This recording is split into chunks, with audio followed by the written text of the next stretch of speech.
ഇത് മാസ് മോട്ടോഴ്സിൽ നിന്നാണ്. നമ്മുടെ ഹീറോൻ്റെ പാഷൻ പ്രോ ആണ് വണ്ടി. അത് എഞ്ചിൻ്റെ സൗണ്ട് വേരിയേഷൻ, എഞ്ചിൻ സൗണ്ട് എന്ന് പറയുമ്പോഴത്തേക്കും ടൈമിംഗ് ചെയിൻ്റെ സൗണ്ട് വ്യത്യാസമാണ്. ക്യാം ചെയിൻ നല്ല രീതിയിൽ ലൂസായിട്ട് ചിലമ്പൽ സൗണ്ട് ആയിരുന്നു.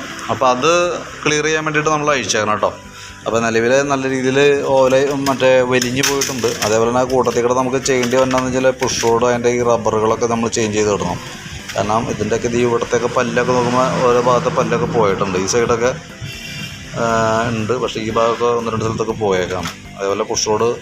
പിന്നെ അതുള്ളത് നമുക്ക് സെൽഫിൻ്റെ ചെയിൻ ഉണ്ടല്ലോ, സെൽഫ് മോട്ടറിലേക്ക് കണക്ട് ചെയ്യുന്ന ചെറിയൊരു കുട്ടി ചെയിൻ എൻ്റെ ഉള്ളിൽ. ആ ചെയിനും നല്ല രീതിയിൽ ഓവലാണ് കേട്ടോ.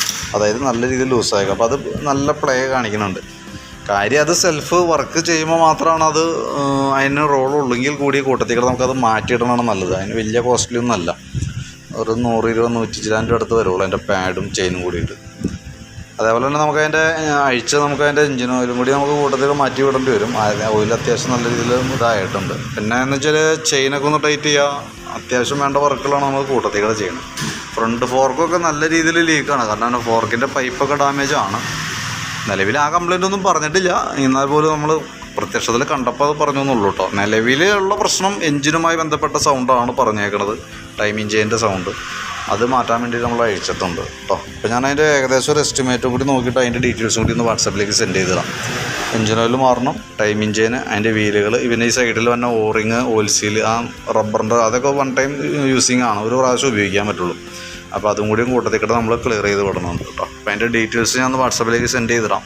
എന്തായാലും നമുക്ക് ഇച്ചിരി ലേറ്റായിട്ടാണ് കയറിയേക്കണം. നാളത്തേക്ക് ആവുള്ളൂ, നാളെ ഉച്ചയ്ക്കാകുമ്പോഴത്തേക്കാണ് എടുക്കാനായിട്ട് പറ്റുള്ളൂ. അപ്പോൾ ഞാൻ അതിൻ്റെ ഡീറ്റെയിൽസ് ഒന്ന് അപ്ഡേറ്റ് ചെയ്തേക്കാം. പിന്നെ അതേപോലെ ഷോക്ക് അബ്സറിൻ്റെ കേസും ഫ്രണ്ടിലത്തെ ഫോർക്ക് സംബന്ധമായിട്ടുള്ള എന്തെങ്കിലും ആ കംപ്ലയിൻറ്റ് ചെയ്യുന്നുണ്ടെങ്കിൽ ഒന്ന് റിപ്ലൈ ചെയ്തിട്ടേരെ. ഞാൻ അതനുസരിച്ചിട്ട് വേണമെങ്കിൽ നാളെ രാവിലെ നോക്കിയിട്ട് എന്തെങ്കിലും ചെയ്യണമെങ്കിൽ കൂട്ടത്തികൾ ചെയ്യാം. അതിൻ്റെ കേസ് ഒന്നും പറഞ്ഞിട്ടില്ല, എങ്കിൽ കൂടി ഞാൻ ശ്രദ്ധയിലൊന്ന് പെടുത്തിയെന്നുള്ളൂ.